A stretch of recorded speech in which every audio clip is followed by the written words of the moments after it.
Welcome, everybody, to our overview of Set 5, which is Boonta Eve. Like many folks, I have actually never seen a pack of this before, before doing this series. So I'm joined once again by Eric, and we have Boonta Eve in front of us. We're going to be opening that pack of Boonta Eve, hopefully pulling one of the two ultra rares. So this is a small set, it's only 60 cards.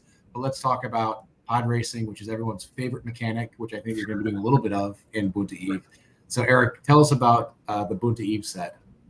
Yeah, so this was the final set in Young Jedi, similar in format, obviously, to Duel of the Fates in terms of the set composition, in terms of number of cards, size of the set, introducing a new mechanic, having two ultra rares. So very similar in that regard. Now, obviously, the big difference is the new mechanic in this set was pod racing, which was done on a new card type called an objective that you start at the start of the game, deploy a pod racer, deploy a pilot, and then you're racing.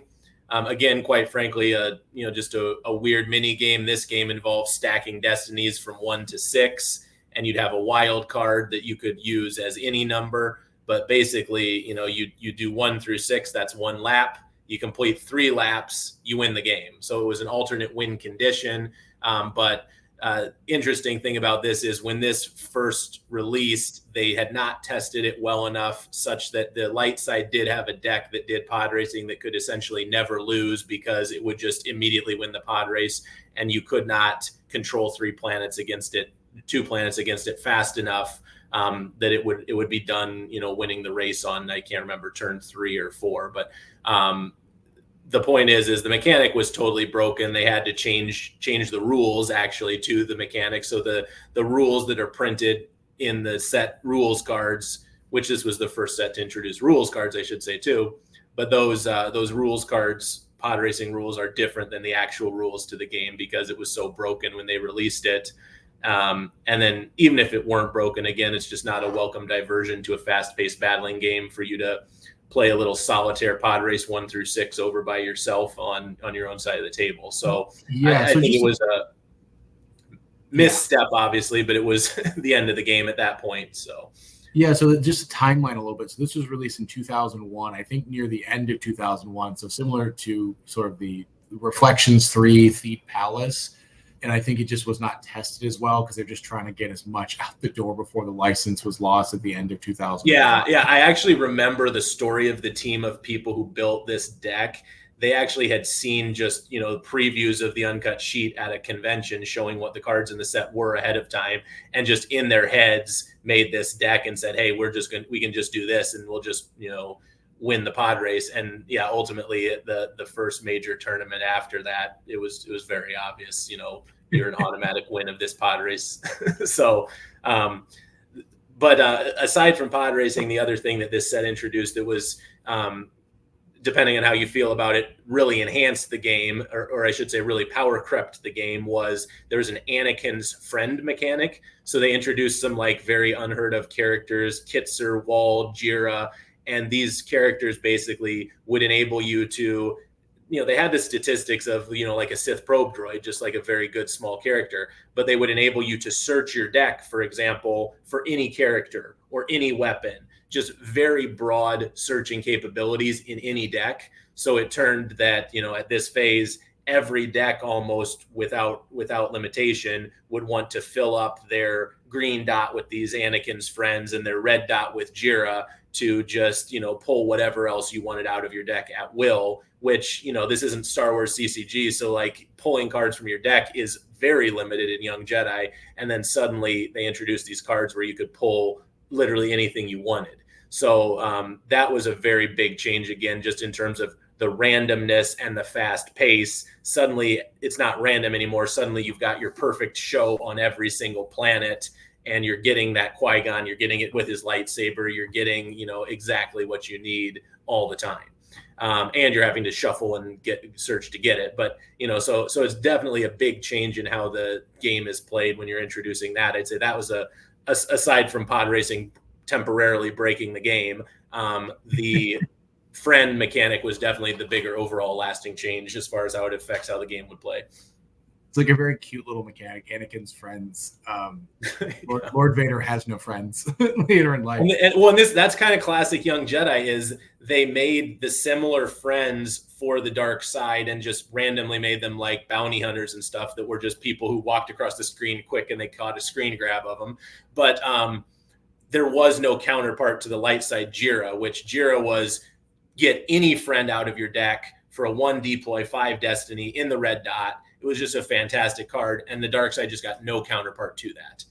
So that, that was one of the things, again, that sometimes either young Jedi or Jedi Knights, these games would fail at is, by substantially favoring the light side when you make something like that. And Jira was actually instrumental to the broken pod racing deck because you could have a single Jira in your hand and go Jira for a friend, for a Jira, for a friend. So you'd get 4 whatever card that card pulled. So one single Jira would pull 5 cards. And so that was part of the brokenness of it. They eventually changed her to be non-stackable. So in Young Jedi, a stackable character means I can have 2 Jiras on the same planet. Well, they took that away and said, we can only have 1 Jira on a planet now. But yeah, that's kind of getting more deep into the strategy. But yeah, very interesting stuff obviously happening at the game at this phase. So do you want to show off the ultra rares, by the way? Yeah, let's do it. So the ultra rares are very rare and have value solely because of their rarity, because again, these are helping you pod race, but these are typically not even your pod racer of choice, because dedicating Anakin Skywalker, for example, to the pod race arena is not generally going to be a winning maneuver to do. But, he gets 1 additional thrust token, which is just the mechanic of how many pod racing cards you get to play on a given turn. But so that's the ultra rare Anakin Skywalker. And then the counterpart to that, of course, is Sebulba for the dark side. So there's the ultra rare Sebulba. Very cool. And those, I guess those 2, this set is more expensive just due to print run. So I don't know the price of a full set here, but the ultra rares are also quite hard to track down, let us say. Yeah, that's for sure fair to say. And again, even with there are a lot of really good cards in this set, the vast bulk of the set value is in those 2 ultra rares. Very cool. So we have I think we're up to our pack opening. Yeah, let's do that here. There are not many of these pack openings on the internet, so this is actually pretty So here's it's kind of an orange sandy color. It really brings out Obi-Wan's eyes. Yeah. Yeah, so there's the pack, and similar structure to like Duel of the Fates. Again, all the packs of these first 5 sets are just very similar. So they didn't get creative with the graphic design, but made them very easy to recognize. Well, that's odd. The rare is on top in these, I guess. So you just start right with your rare. So there's our rare, which this is actually a very good playable card, the Viceroy's Battleship, because it's got this text that gives you a bonus. If these Neimoidians are piloting it, it's basically unhittable. So that's actually a good card, but kind of took away the surprise there with the rare being right on top. But then here are the commons. It's fun seeing some of the same images from like Star Wars CCG, but also other images like I've just never seen before. Yeah, and here's what the checklist card looks like. So, yeah, I don't think I got any friends. Some of the friends are uncommon. I could have shown those, but this was another just type of thing they're doing. It's just like during your deploy step, you may discard this card to deploy a weapon. So like this would pull any other weapon. So they definitely did a lot more pulling of cards and so forth.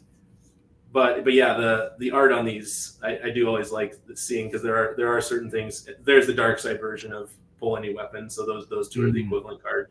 And those are both very widely used. But yeah, there's the checklist. So nothing too exciting there, but that's the. It's a cool shot of the Viceroys or whatever the ship. And here I'll just quick show you the box then here too, Matt. So this is what the box looks like. It's got the 3 top dark side guys there. Got some weird mix there with Yoda and the Pod Racer pilot and the Pod Racer spectator. Spectator. Well, I guess with only 60 cards in a set, you have a pretty limited art choice. Yeah, that's true. A quarter of the cards are in the box. So that's what the box looks like. Well, very cool, Eric. Thanks so much for sharing that and cracking a pack. I'm sorry you haven't had much good luck cracking these, but I think one of these days we'll get it. In reflection, so there's a big chance for some really good stuff there. So thanks for tuning in, everybody, and we'll catch you next time.